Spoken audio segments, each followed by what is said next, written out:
Om.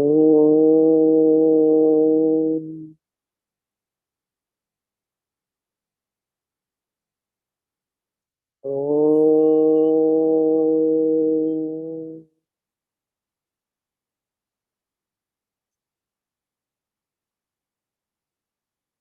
Om.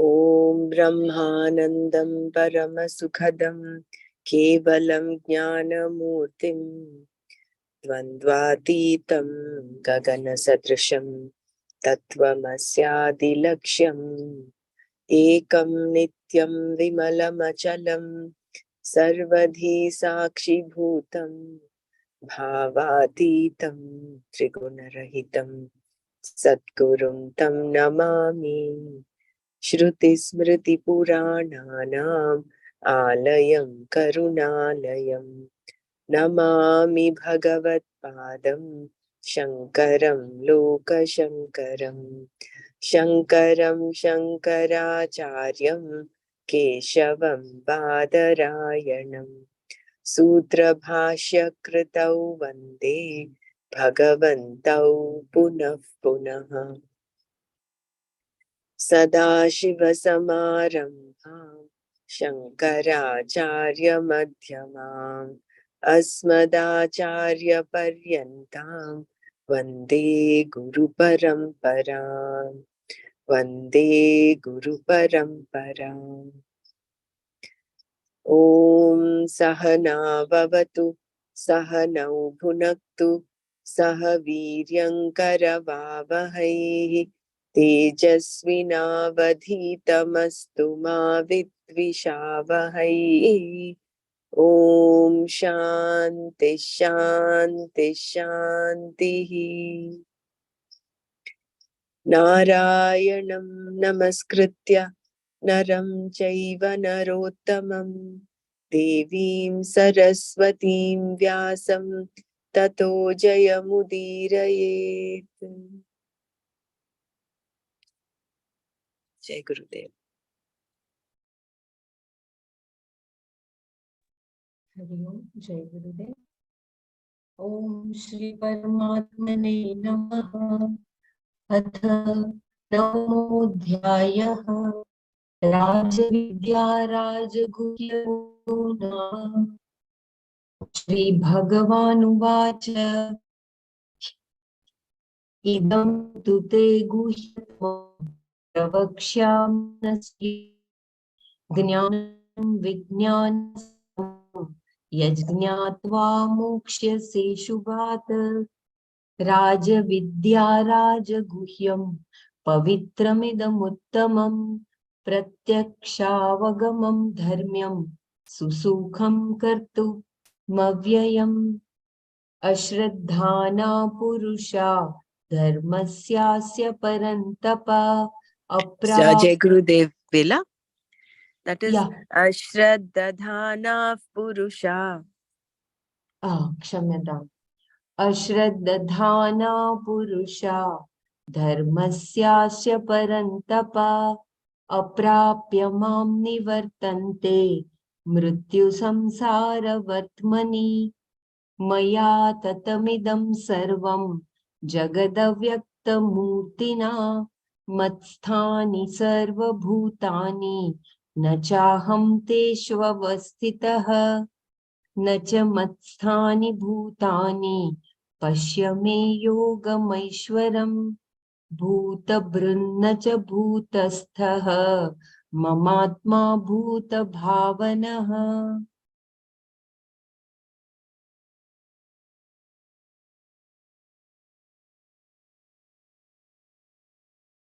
I should repeat the second stanza and then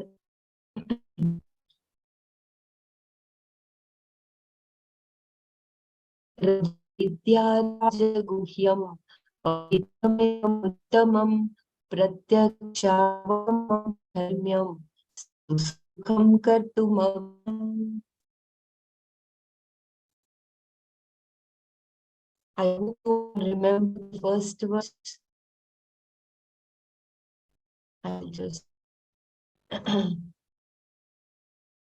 it began with Shri Bhagavan Ita Dhute Tamam Pravamyana Suyave Jnana Vijnana Sahitam Yajgnatva Moksha Se Shubhata. Shri Bhagavan said, whereas I will explain clearly and in detail to you who are without calumny this most secret knowledge together with immediate knowledge, knowing which you will be released from all that is inauspicious. And now the next second is also by Bhagavan. It is Rajavidya and it is the most important secret. This is the king of all knowledge, the king of secrets, the greatest purifier, directly appreciated, not opposed to dharma.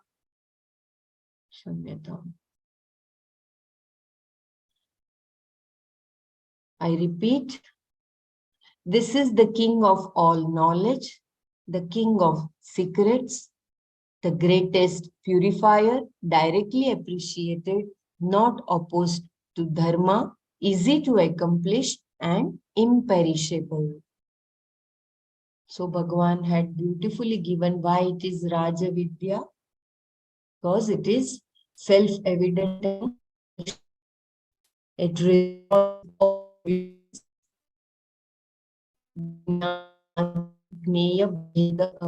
is also no division. And this is the only thing you can call Vidya. All other are called Avidya. And they are Atma Vidya is the only from which all other Vidya, you can say that they have origin from the Atma Vidya Eva.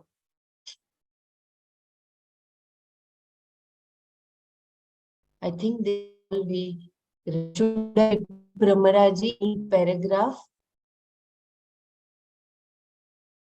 Kindly let me know. Vela, your voice is breaking a bit. I don't know whether it's for everyone or just for me. I couldn't hear you clearly. Yeah.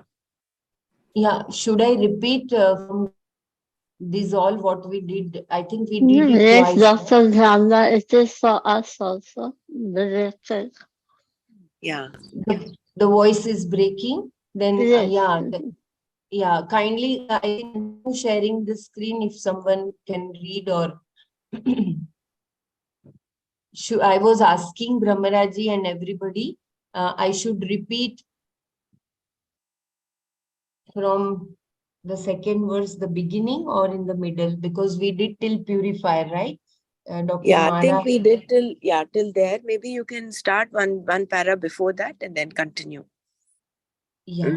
In case your voice continues to kind of shake, then one of us will take over. Yeah. Yeah, please let me know. Yeah. So before the purifier, it is said Rajaguhyam. That is the secret. All that we saw in the last verse for Guhyatama can be said again here. It is the greatest secret.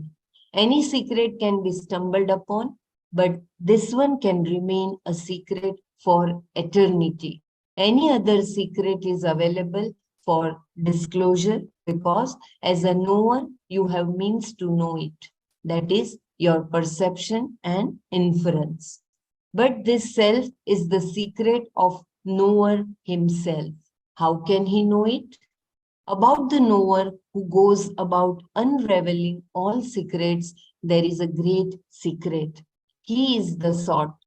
What he seeks is exactly what he is. He is not going to figure that out. He has to be told by some other source.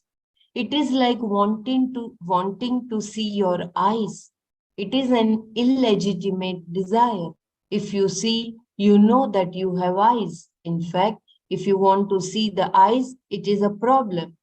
That I exist and that I am conscious is no problem. But if I have to know the nature of that self, I have a problem. To see the eyes, you need a mirror. Words are also like a mirror to show you exactly what you have to know.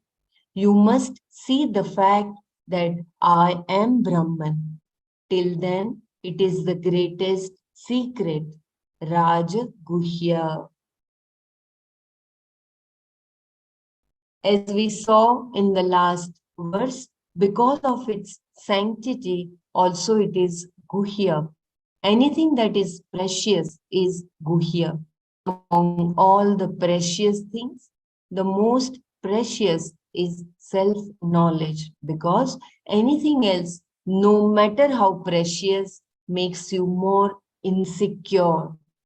Even if a woman has a necklace which has a value of $1 million, she will wear an imitation of it and keep the real one locked up. Why? Because it is precious. Does this precious thing make her secure or insecure? She is insecure because someone may take it from her and even harm her in the process. All precious things in this world make us insecure. The only really precious thing is this Vidya, because it makes you secure. That is why it is Rajaguhya. No one can take it away from you. Atmajnana is the greatest purifier. Further, the Lord says that this knowledge is the greatest purifier. Pavitram idam uttamam. Pavitra means something that purifies. There are many purifying agents, the most well-known of which is Agni, fire, who is also called Pavaka, the one who purifies. Even so, there is nothing so purifying as Atmagnana, because it removes the very concept of purity and impurity. It is therefore the greatest purifier, the most exalted, Uttama. Shankara says it is the most exalted because in an instant it burns away countless births along with their cause, punya and papa. Suppose a person commits a regrettable action, something that leaves him feeling guilty. He knows the action was wrong. Others also know that it was wrong and may even point that out. How are you going to remove that sense of guilt? You can try to shift the attention, look for a scapegoat, a justification. To an extent, you can free yourself from guilt by focusing on your parents or the planets or confessing about the whole thing. But the guilt will not completely go. Once it is entertained, you cannot remove it. Similarly, you cannot totally remove hurt. Some traces are always left behind.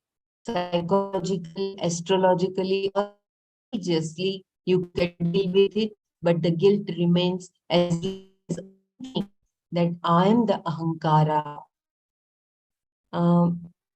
There are notifications for my voice breaking. Is it breaking too much? Everyone, kindly let me know if it is breaking too much, then, because it is very, very important.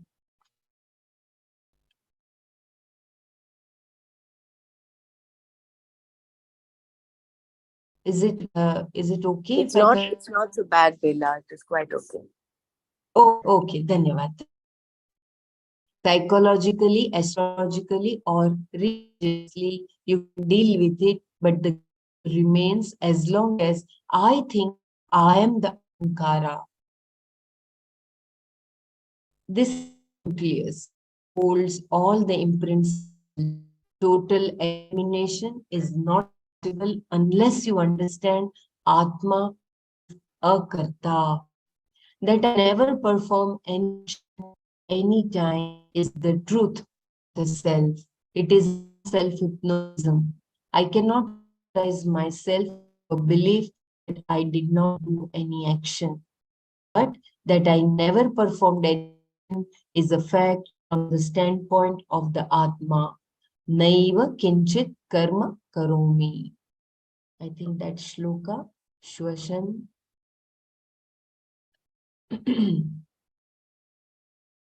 Jigran. A story illustrating this is told of Lord Krishna. It seems there was a big discussion going on among the gopis about Krishna having many wives. He wanted to make the gopis understand something. One day, when he was on the banks of the Yamuna, he told them that there was a rishi on the other bank who had not eaten for a number of months, and they must go and feed him.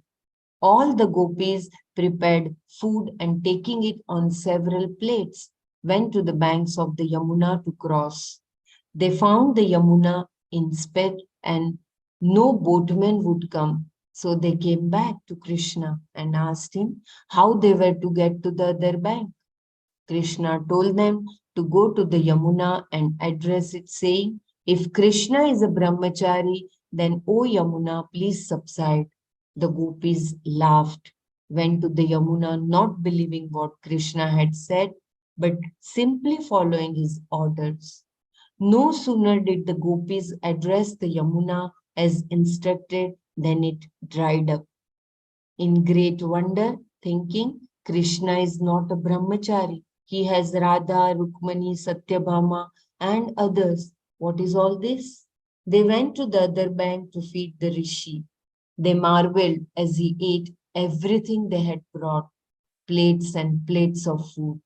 When they went back to the Yamuna, they were again unable to cross and went back to the rishi to seek his help to cross to the other side. He told them to go to the Yamuna and say, if the Swami had never eaten in his life, O Yamuna, please go down. They went and said to the Yamuna, and the Yamuna dried up. What does this story mean? The story shows that Atma is not the giver or the enjoyer. Atma akarta abhokta. The status of enjoyer or doer is only an incidental imputed to the self from the standpoint. From the standpoint of the senses and organs of actions, and only imputed to the self, you consider it as karta. Unless you take it as a karta, all limitations are imposed upon it. So there is no possibility of a perfect action, and there will always be remorse and guilt. If you are a perfectionist, you are constantly plagued with a sense of defeat. You remember all the actions you did not do properly. The whole world may praise you, but you can still feel that you have not achieved anything. As a karta, there is no way you can escape such a feeling.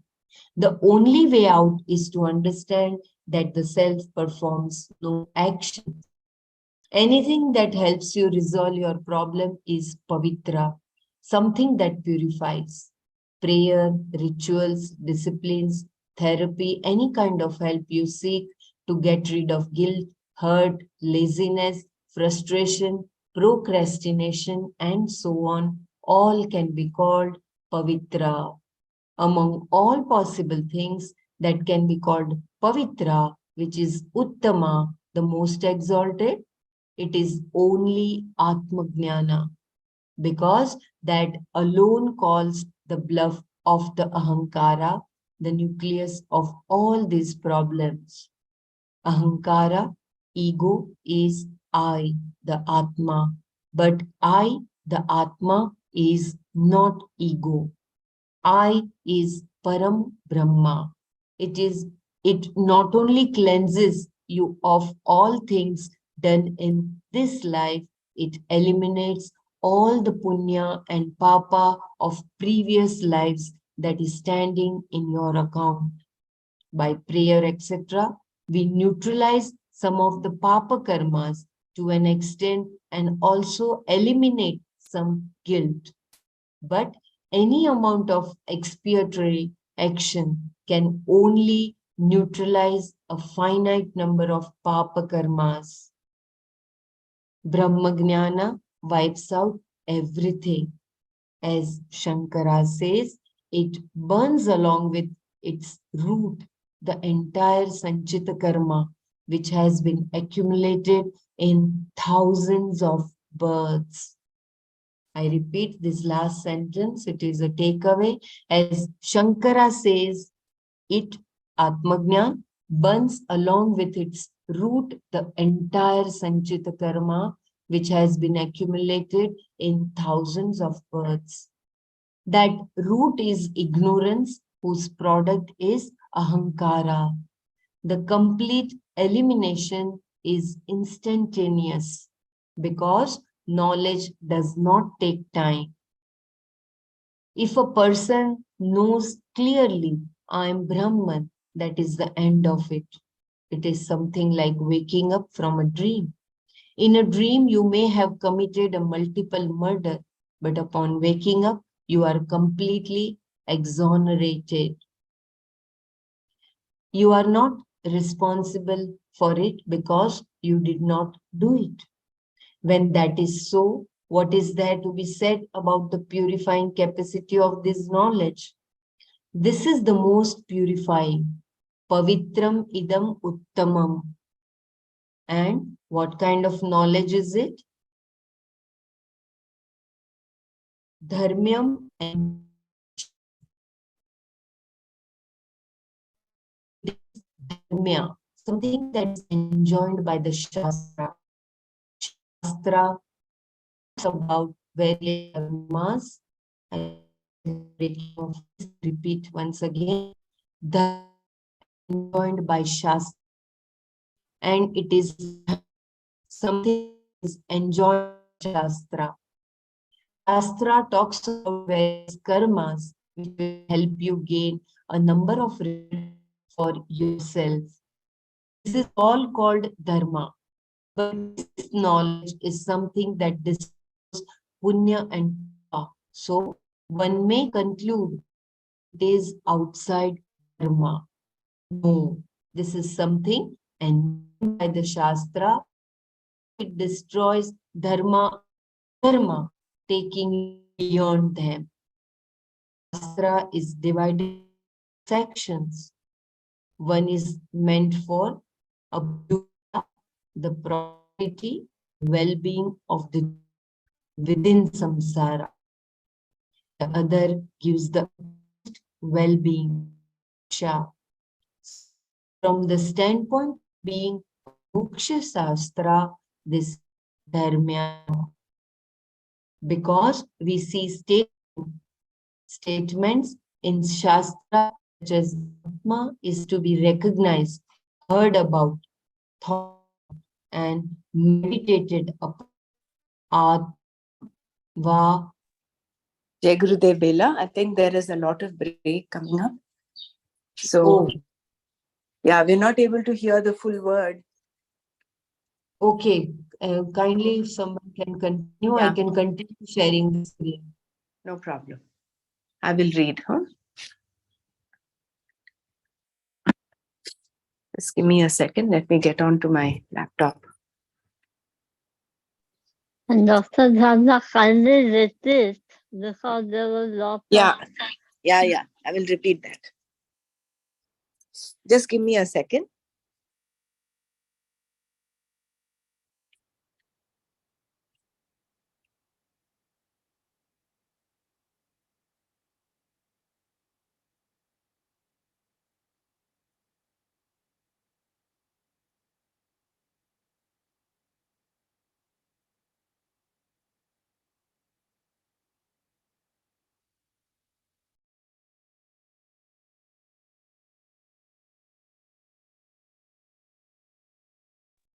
Yeah, where should I repeat from? From the beginning of page 80? Pavitra, right? Okay. Anything that helps you resolve your problem is pavitra, something that purifies. Prayer, rituals, disciplines, therapy, any kind of help you seek to get rid of guilt, hurt, laziness, frustration, procrastination, and so on, all can be called pavitra. Among all possible things that can be called pavitra, which is uttama, the most exalted, it is only atmajnana, because that alone calls the bluff of the ahankara, the nucleus of all these problems. Ahankara, ego, is I, the atma, and I, the atma, is not ego. Ahankara, ego, is I, the atma, but I, the atma, is not ego. I is Param Brahma.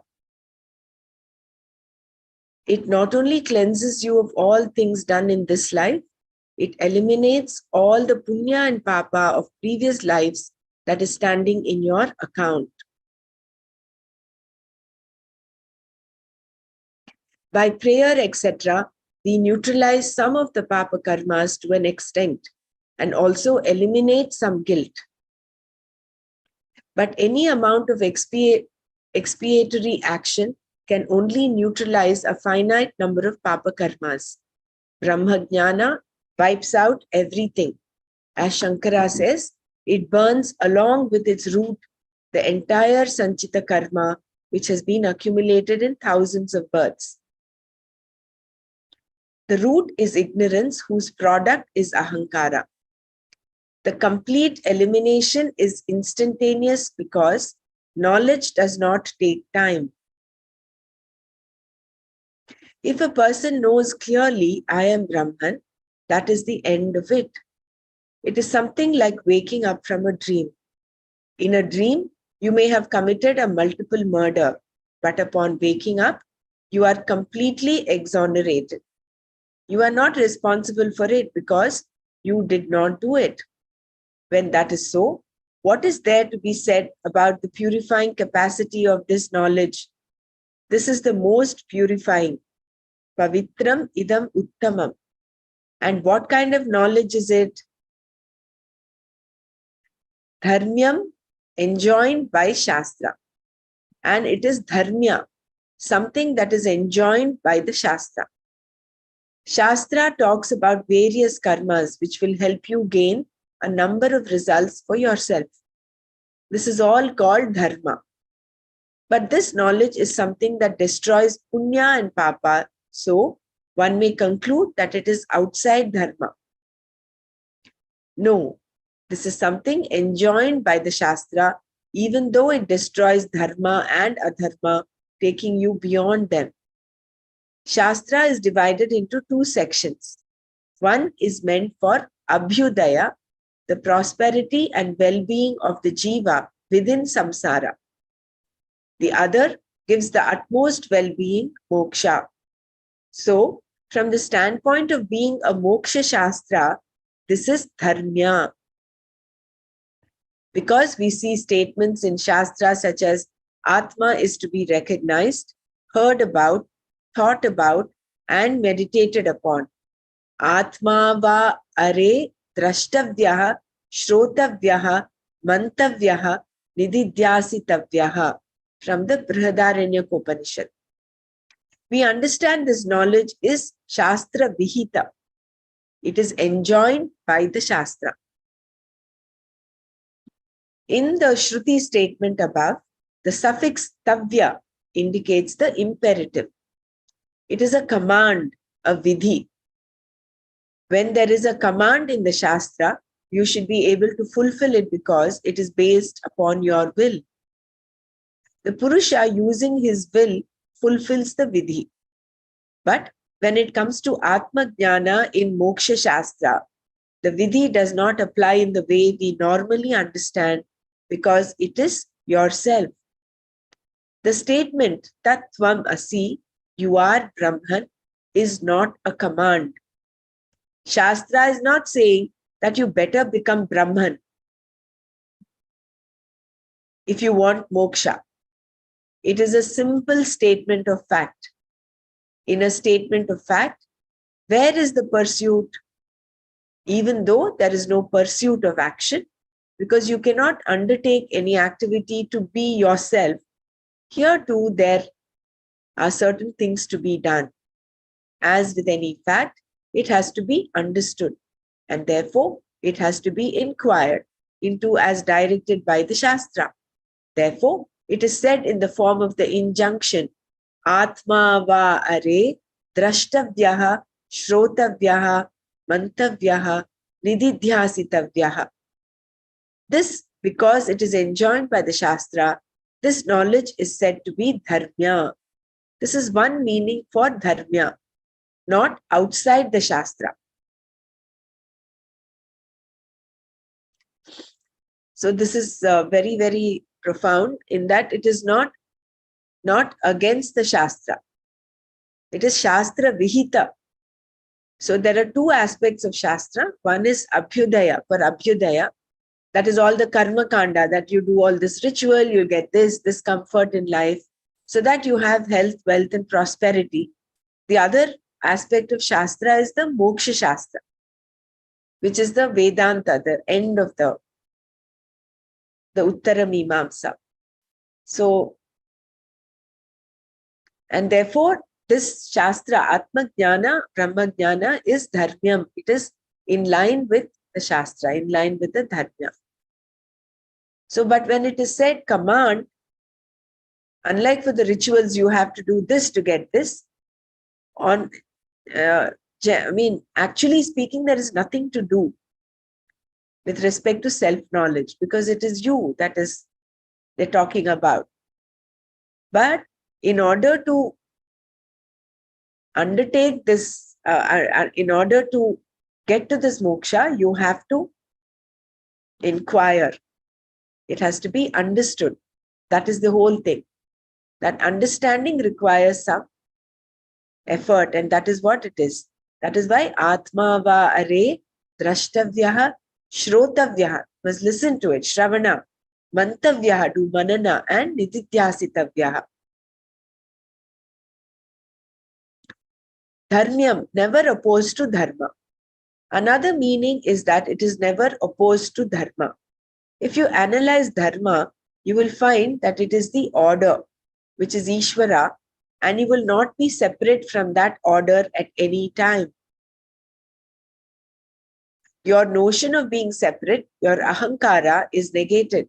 So, you are no longer frightened and isolated. Once you understand, I am Brahman, you have no need to prove yourself.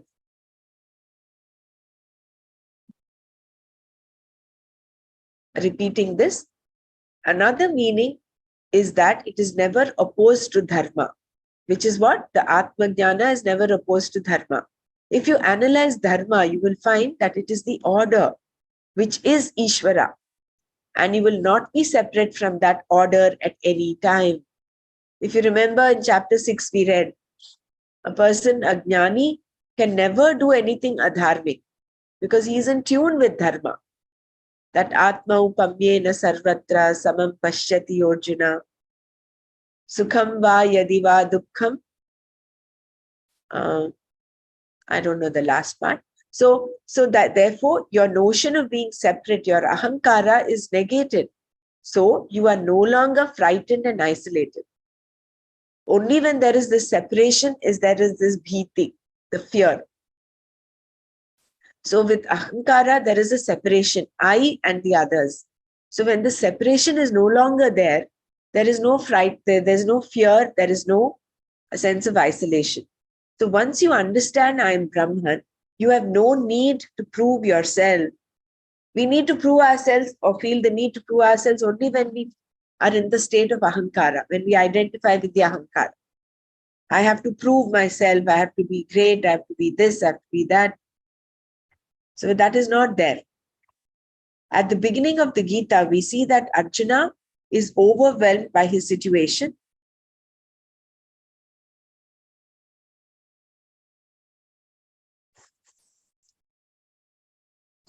And confused about right and wrong.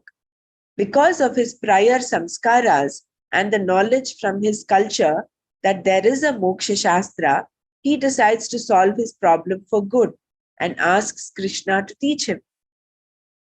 This is so important, no? We are all in this state. At the beginning of the Gita, we see that Arjuna is overwhelmed by his situation and confused about right and wrong. Should I fight? Should I kill my own people? What should I do?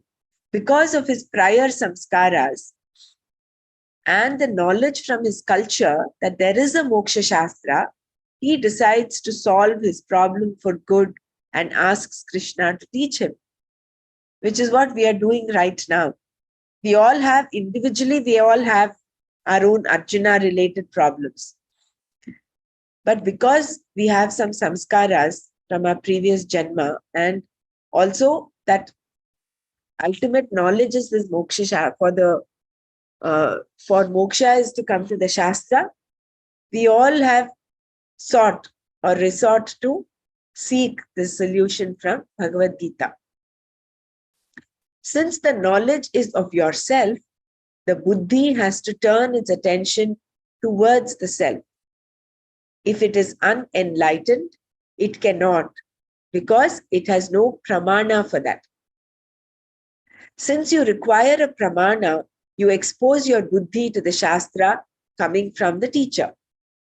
In any learning, if a teacher has to convey something, the buddhi of the teacher and the student should become one. Only then can you gain the knowledge that is in the buddhi of the teacher. Here, Krishna's buddhi will become Arjuna's or your buddhi. So, the real guru is your own buddhi that is exposed to the teacher. Then he can say, Tattvamasi, you are that Brahman from which everything has come. In this process, the ahankara goes completely because I does not reside in the mind and body. We know it continues even after knowledge because we see Krishna talking. But the difference now is that the ahankara is enlightened. It is the badita ahankara, the ahankara that has been negated cognitively, that continues. It has no need to prove itself because it is no longer insecure, frightened, mortal, and possessed of a number of attributes, all of which merely define its limitations. Before this knowledge, everyone wants to be somebody bigger than what he is. But now he has discovered that he is the very cause of the creation, Jagat Karana. With this knowledge, what kind of action will he do? Is his self-knowledge opposed to dharma? Is his self-knowledge opposed to dharma? Is it opposed to all these virtues? Amanitva, Adambitva, Ahimsa, Kshanti, Arjava, Acharyopasana, Shaucha, Sthairya, Atma Vinigraha? No, they are all very natural to him. What is a value if it is not natural and universal? Love, sympathy, compassion, friendliness, sharing, etc. are all natural. They are not something created by us, but the very order of the creation. That order is Parameshwara. So, with this knowledge, the values he has will be dharmya, dharmat anapetam, not opposed to dharma, the order. They will be spontaneous virtues. Previously, you tried to be sympathetic, to be loving. In order to be mature, you tried to be understanding.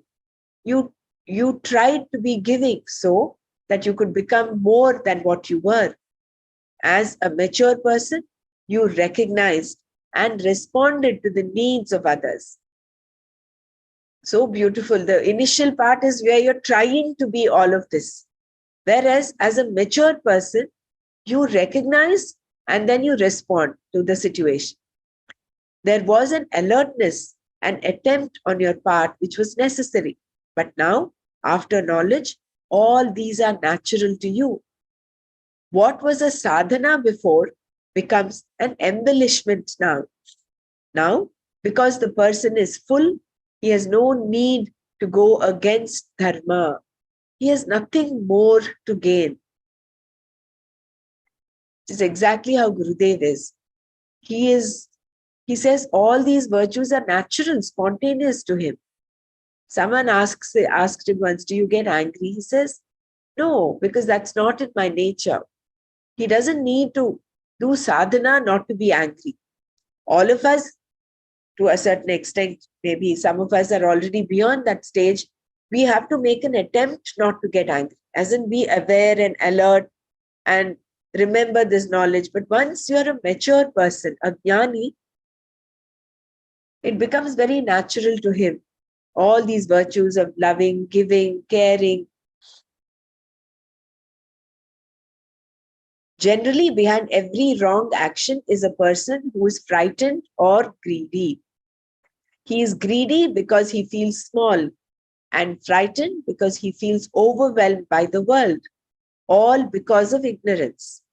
When that ignorant person is gone, there is the possibility of adharma. Dharma becomes natural. Self-knowledge and dharma go together. So, the knowledge is dharmat anapetam, that is dharmya.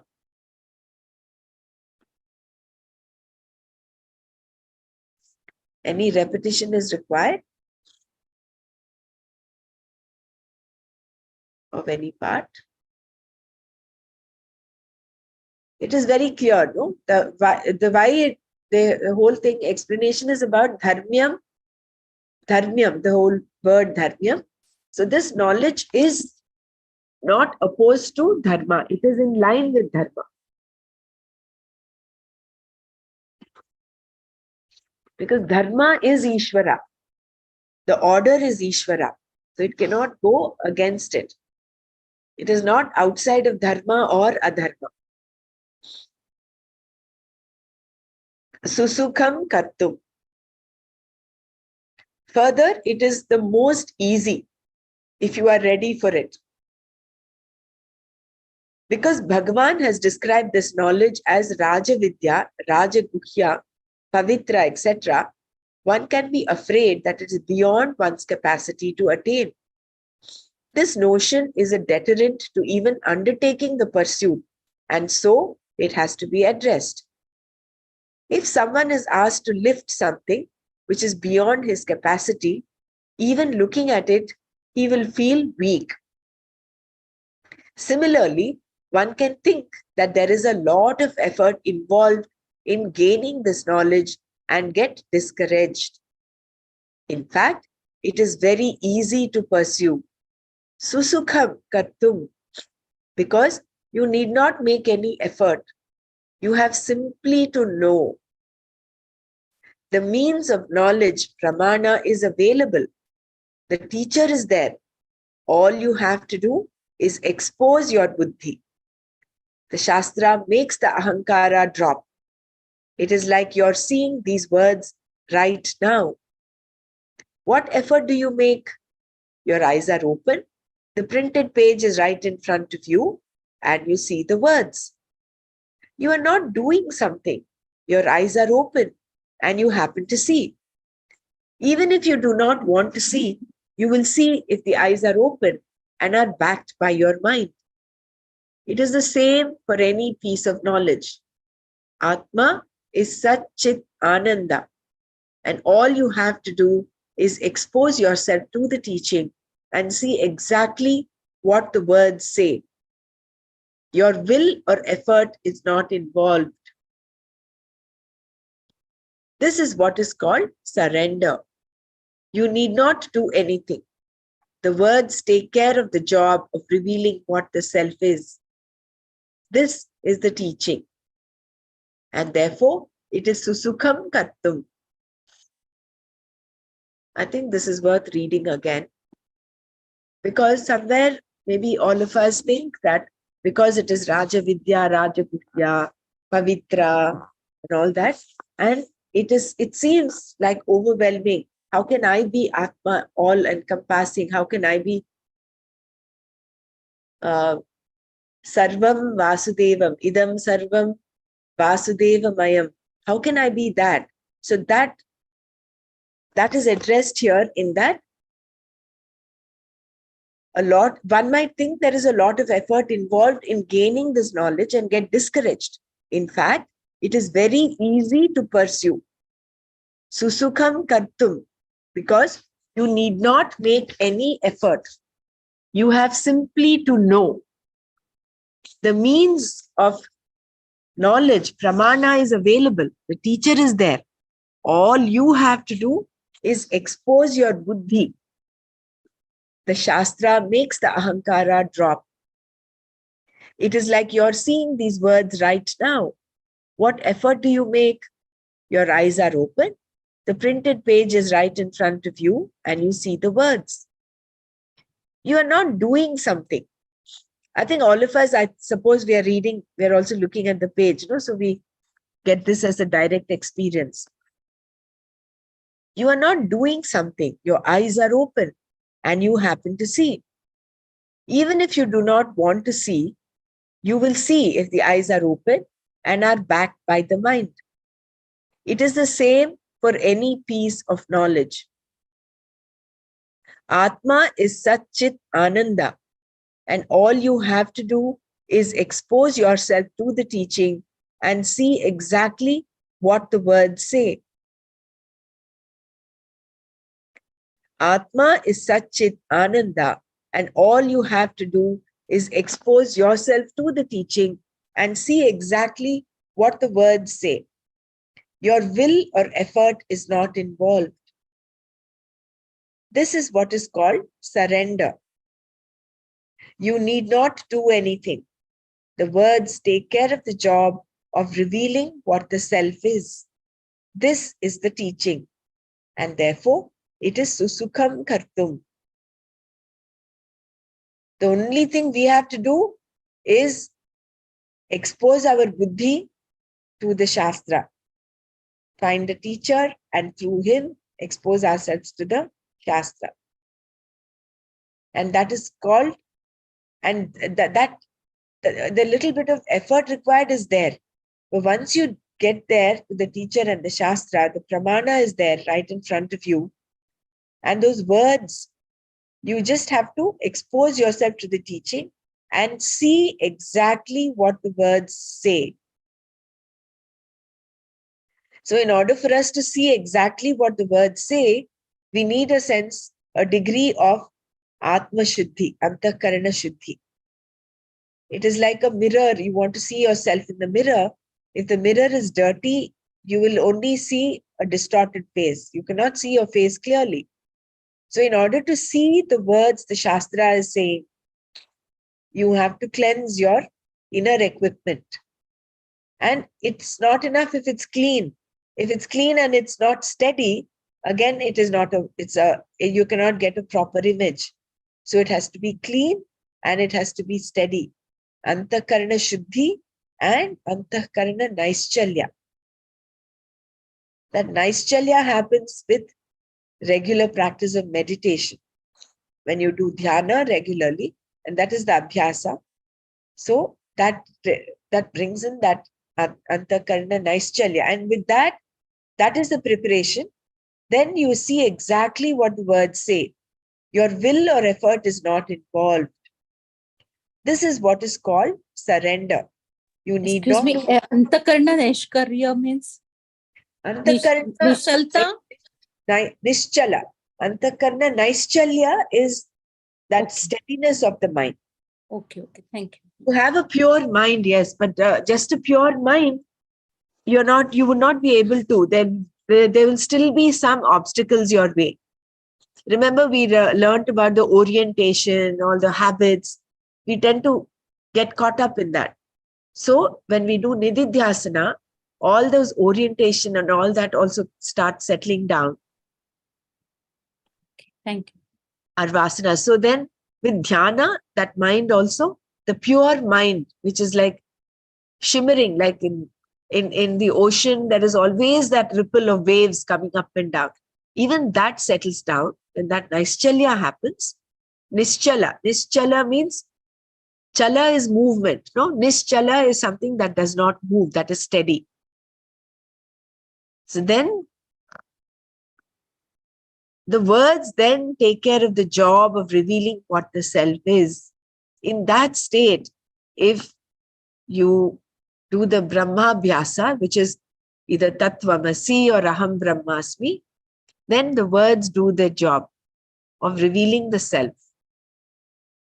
And therefore, it is Susukham Kartum. And any knowledge is like that. But for it to be easy, the person must have adequate preparation, adhikaritva. For Atma Jnana, the preparedness that is required is maturity. Daily experiences are good enough to make you a mature person. If you are ready to learn, take cognizance of your behavior and that of others. Maturity does not require any special experience. It requires just understanding of one's experiences. Nor do you have to be someone special in order to be mature. It depends entirely upon just how much attention you pay to your own behavior, your own thinking. Anybody's experiences are good enough for this. Society provides enough frustrations, invokes enough anger. It does not deny you the material that is necessary for growth. You simply have to understand it, and thereby maturity is assured. For such a mature person, this knowledge is Susukham Kartum. So beautiful. You don't need to go anywhere else. Every day's experiences, your dealings with people, with your own self, provide you enough material to become a mature person, to have that preparedness. From the standpoint of the result, it looks as though gaining this knowledge is going to be an enormous task, because what is taught is that I am everything, the whole. Typically, we think that for a small result, there will be a little effort. For a greater result, more effort. This is our normal understanding. For an absolute result, what can be the effort? There is no such thing as absolute effort, nor is it required. To be Brahman, you simply have to know, I am Brahman. It is very easy, susukham, because it is just knowing. Shankara says it is like discerning a ruby, ratna vivekaha iva. For a person who has the expertise, it does not require any time to know whether a ruby is real or not. Just by looking at it, he can tell. Shankara uses the example of a ratna because here too a certain expertise is required. It is as easy for a jnani to understand that he is Brahman because he has the expertise, the knowledge, Atma Jnana. If it is very clear that all Nama Rupa is Anatma and Atma is the consciousness in whose presence all things are known, there is no problem. Knowing this is very easy, Susukham, and everything else, especially Brahmaloka Prapti, takes a lot of time and effort. It is better to strive for Atma Jnana and thereby moksha. Therefore, recognition for the self that it is Brahman is Susukham Kartum, easy to accomplish. All the other karmas also have a place here because they give you punya, which will lead you to this knowledge. The punya is karma phala, but the real benefit of all karma phalas, is that it gives one the qualification, adhikaritva, and thereby knowledge. After gaining the adhikaritva, all you require is viveka. Once there is viveka, one is pushed towards Atma Jnana and moksha.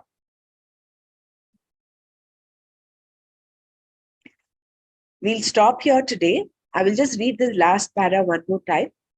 Today, I would request if we can finish by 15 minutes early because we have a long Kriya session at home. So I will just read this last para. We'll do a bit of Manana on this and then we'll go to chapter 6. Okay. If it is very clear that all Nama Rupa is Anatma and Atma is the consciousness in whose presence all things are known, there is no problem. Knowing this is very easy, Susukham, and everything else, especially Brahmaloka Prapti, takes a lot of time and effort. It is better to strive for Atma Jnana and thereby moksha. Therefore, recognition for the self that it is Brahman is Susukham Kartum, easy to accomplish. All the other karmas also have a place here because they give you punya, which will lead you to this knowledge. Isn't it? All the other karmas also, like all the rituals and prayers, they have a purifying effect in themselves. And at some point, and they give you you acquire punya. And from the adrishta phala of this punya is the adrishta phala. At some point, your mind will turn towards, why am I doing all of this? What is God? So all those questions start happening, and then you turn towards moksha. So the punya is karma phala, but the real benefit of all karma phala is that it gives one the qualification, adhikaritva, and thereby knowledge. After gaining the adhikaritva, all you require is viveka. Viveka is what is real, what is unreal, what is permanent, what is impermanent. So instead of pursuing materialistic world, you'll turn yourself towards Atma Jnana. From being a Indriya Rama, you become an Atma Rama. Once there is Viveka, one is pushed towards Atma Jnana and moksha. So I think we'll stop here. We'll just close our eyes and reflect on all that we have learned, we have read, we have heard.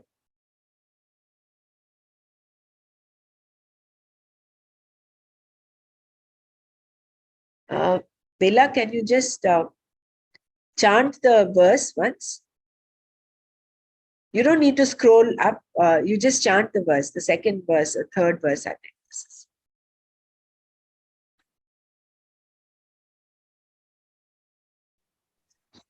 राजविद्या राजगुह्यं पवित्रमिदमुत्तमं प्रत्यक्षावगमं धर्म्यं सुसुखं कर्तुमव्ययम्. It is only second Brahmaraj. Third we have not yet started. Yeah. Very good. Thank you.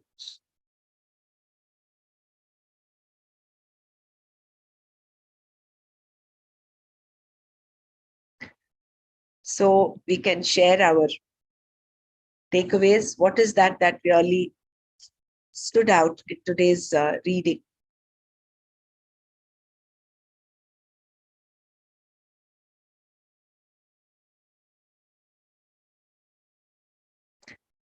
We have to work towards the adhikaritva. And what is a sadhana for a sadhak? Is the sadhya vastu, is the accomplished already for the jnani. What is that? Oh.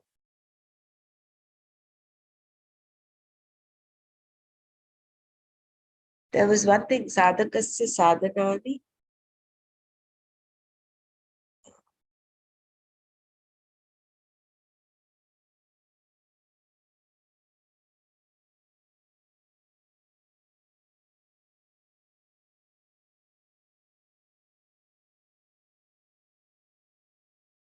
You want something? No, that one didn't come here. I think what is already accomplished by the jnani becomes the sadhana for a sadhak. Siddhasya lakshanani sadhakasya sadhanani. I think that is what it is.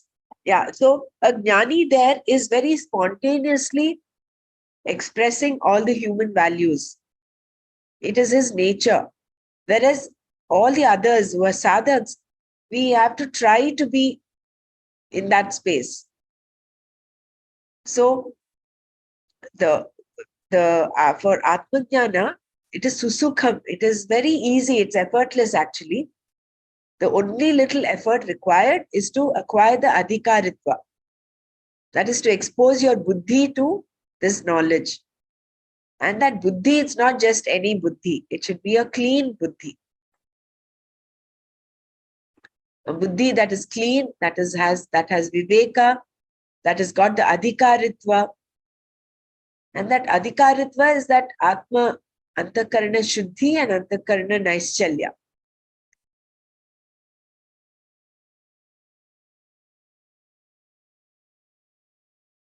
That is, it is dharmyam, it is in accordance with dharma. It is not opposed to dharma. Raja Vidya, Raja Guhyam, Pavitram. Pavitram is something that purifies. So we can do all these other rituals, prayers and all that also to purify because you get punya. But this is Uttamam Pavitram. Pavitram Idam Uttamam. Because it takes care of everything. It just, in one shot, all your Sanchita karma is also gone. So it is the ultimate Pavitra. Pavitram Idam Uttamam. Pratyakshavagama, that we'll do tomorrow. Dharmyam, it is not opposed to dharma. It is in line with dharma. Susukham, effortless. How beautiful, no?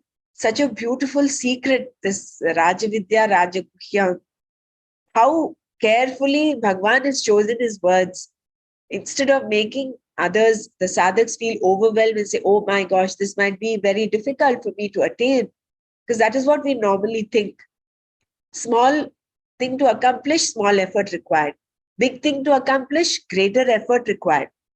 So that I am not, that I am Atma, that I am Brahman, that I am everything is such a huge revelation.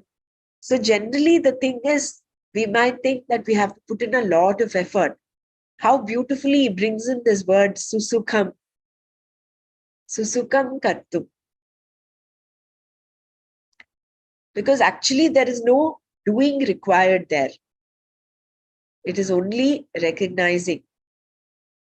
The only doing is to polish our inner equipment. And then the words of the Shastra in themselves will reveal the truth.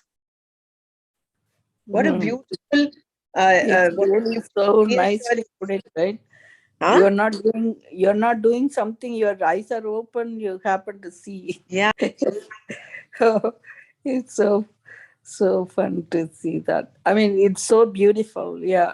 And also it is easy part, but then again we have to do it, and that's do it. And I take that word do it part. You don't have to do anything. Yeah. Yeah. That is why he says Raja Vidya, Raja Guhyam, it's secret. No matter how many times you're told, you are Atma, you are Atma, if your buddhi is not enough mature, it makes no difference. I mean, you will still be in square one where you are. Yeah, but So, then here there's the means of knowledge. The teacher is there. All you have to do is expose your buddhi. correct. After make the ahankara drop. Correct. So the Correct. root cause of the ignorance is the ahankara. If you drop the ahankara, then that's part of it, right? So we have to, we have to, that me part, me, mine, all that all that thing, you have to dissolve that. It's for everyone or everybody. It's everything is you and you is everything, like that. It's so nicely put. Anyway, I missed the early part. I was kind of busy this evening. We But, repeated only a little bit, Dr. Mara. You didn't miss much. Yeah. We repeated the second verse. We started from Pavitram, I think, or one para before that. Yeah. What you read yesterday. yesterday, right. They have missed this dharmyam, which is not opposed to. Okay. So Shastra gives us two things. One is for Abhyudaya and the other one is for Moksha. Abhyudaya is all these rituals and all, Karma Kanda. You do this, you'll get this result. If you want a child, you do this, Putra Kameshti Yaga. If you want wealth, you do this, some other Right. yaga. Health, you do Dhanvantari. So they're all there to give you comfort.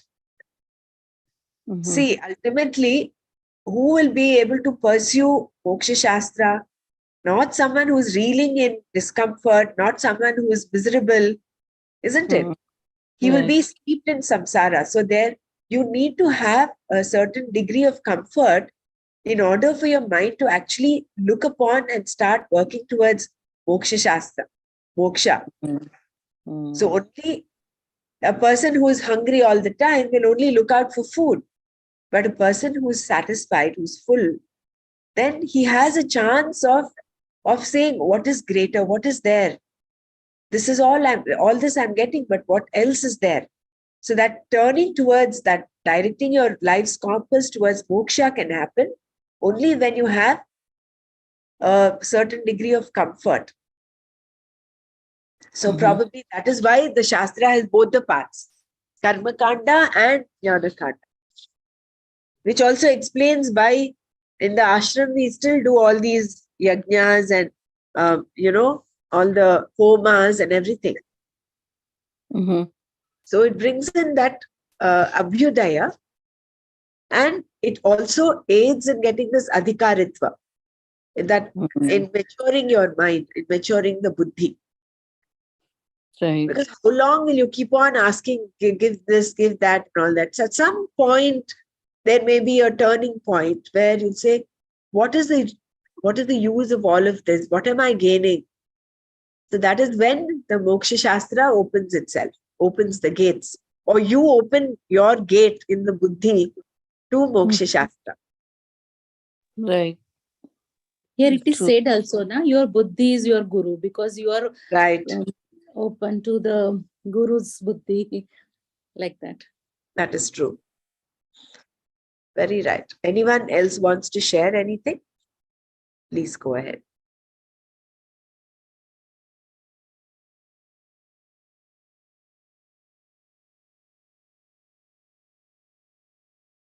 Yeah.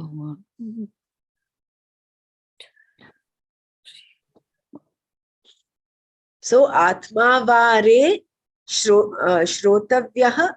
No, so Atmavare Drashtavyah Shrotavyah Mantavyah Nididhyasitavyah. Yeah, that's another one I thought it's so nicely put. Brihadaranyaka, yeah.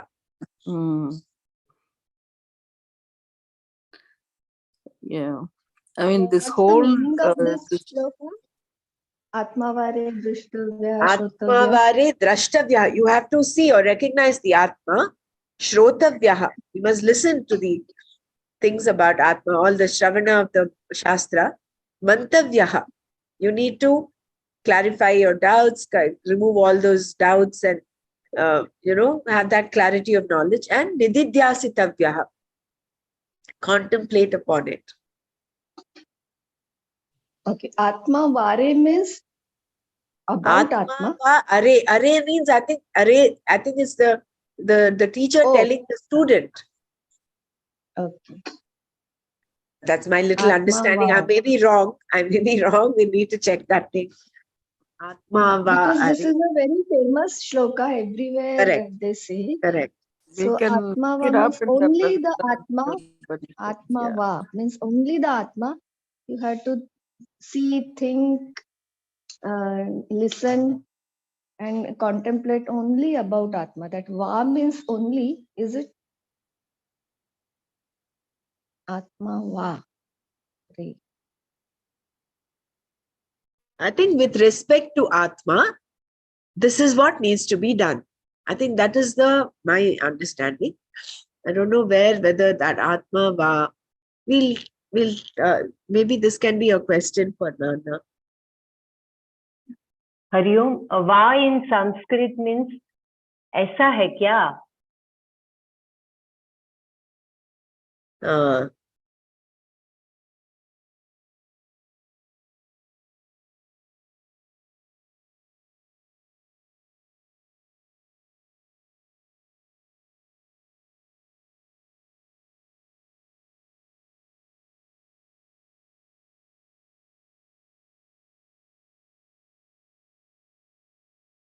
So shall we read chapter 6, the second interpretation of the verse?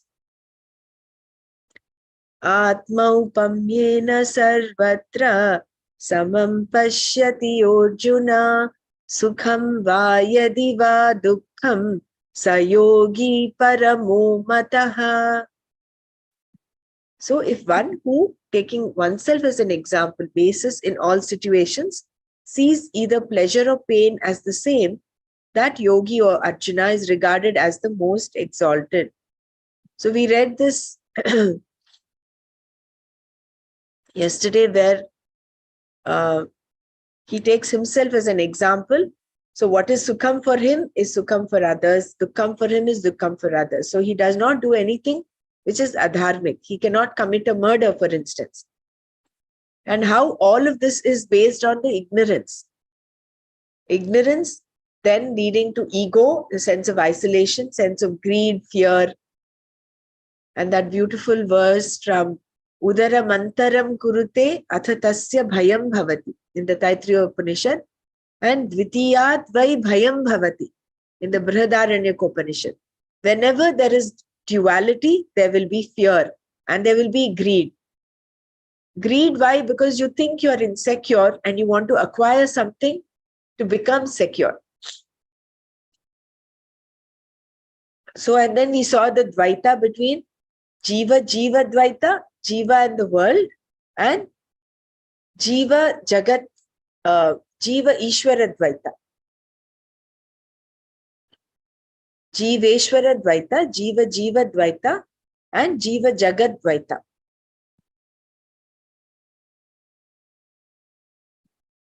So ego is ignorance based. That also we read yesterday. Therefore, this person is one for whom ahimsa is natural, which is in fact the spirit of sannyasa. A person who has this clear vision of Atma, samyak darshana nishtha, who is naturally, spontaneously given to ahimsa, who no longer needs to practice ahimsa deliberately because it is his or her very nature, is described here as the most exalted parama among yogis. This is so in sync with what we read in chapter 9 today. Susukam kartum dharmyam. He's in line with dharma. A second interpretation of the verse. We can look at this verse in another way using the option offered by the word va. Look at this. I mean, this is like height of coincidence. Va as or. By adding this va or to sukha and dukkha. Sukham va yadi va dukkham. Here, situations are categorized in a twofold way. Those producing sukha and those producing dukkha, both of which the wise person looks at equally. Samam pashyati. This means that for the person, sukha and dukkha are the same. Why? Because he or she looks at them both with the example of himself or herself alone. Atma being the example, the basis for measurement, the matrix of judgment, the person sees that which is equal in both sukha and dukkha. How is this possible? Because the person understands the nature of Atma as fullness, wholeness, and from this basis, he or she looks at sukha and dukkha. Both are within that fullness alone. This does not mean that the person does not meet with situations producing sukha and dukkha. The point being made here is that the person looks at all situations, even the dukkha of death, from the basis of Atma alone. Because the person knows oneself, Atma as fullness, There is no ripple of reaction, whatever the situation. To put it in another way, when sukha comes, the person's fullness does not increase. And when dukkha comes, the fullness does not decrease. Meaning that the person is always with Ishvara. Mai eva vartate. There is no situation which is going to take the person away from Ishvara. This is the connection. This is the connection with the previous verse where it was said, whatever the person does, sarvatha vartamanaha api. There is no question of the person being away from me, Ishvara, or forgetting me, Ishvara, because of any situation involving dukkha or sukha. Why? Because Atma is the example, the basis, upama, for the person, the Atma, that is Aham, I. Previously, it was pointed out that Atma is Parameshwara, Paramatma. Therefore, Paramatma is the Upama, the example for the person who comes to bear upon all situations with the fullness that is the nature of Atma. This particular interpretation is in keeping with the example of the river and the ocean in the second chapter of the Gita. The verse says, Apuryamānamacala pratishtham samudramāpah pravishanti yadvat tadvat kāmayam pravishanti sarve sashanti māproti na kāma kāmi. I think we will stop after reading this. Apuryamana means fullness, that which is completely filled from all sides, like the ocean, samudra. Achala means that the ocean remains in its own glory and does not move around. Pratishta is that which is well rooted, meaning the ocean is well rooted in its own glory. And into this ocean, waters enter. Apah pravishanti, from different directions. Is the ocean affected in any way by this event? Does the oceanness increase? No. And if no waters enter for a time because of drought, etc., the oceanness also does not decrease. Oceans do not dry up, nor do they overflow. Such situations simply do not occur. Very good. So shall we stop here and continue tomorrow? Anything anyone wants to share, please go ahead and share. We still have a lot in this 33, right?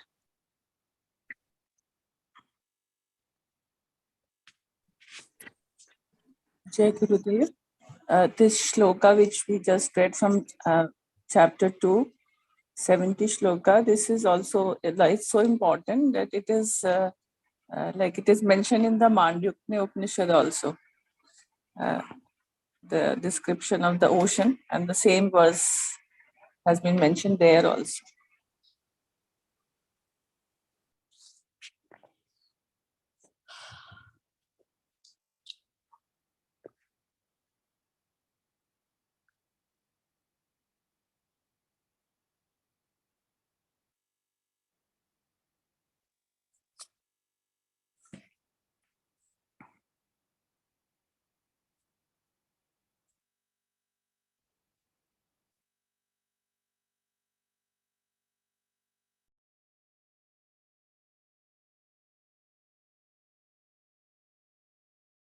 So the second interpretation of the verse is that either sukha or dukkha is taken with the same, are given the same value, because Atma is fullness and sukha, dukkha are in that fullness.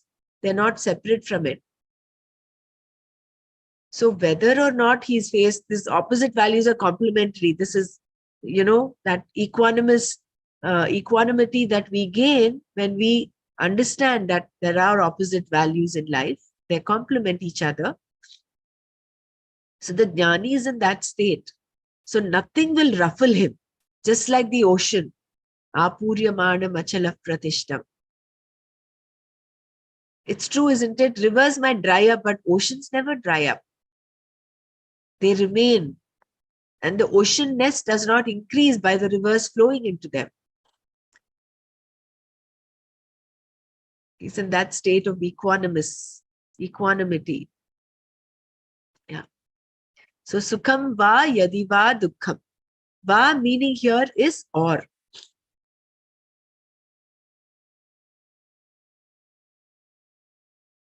But I think in the verse in the Brihadaranyaka Upanishad, that Atma va are, that va may be a little, I'm not sure whether it's the same or over there.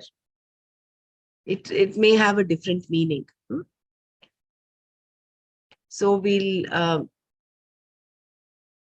shall we conclude here today? We'll take it up tomorrow.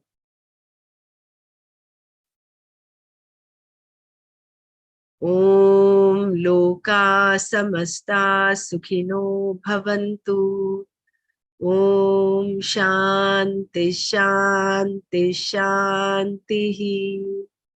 Om Tat Sat Shri Krishna Arpanamastu. Jai Gurudev. Thank you.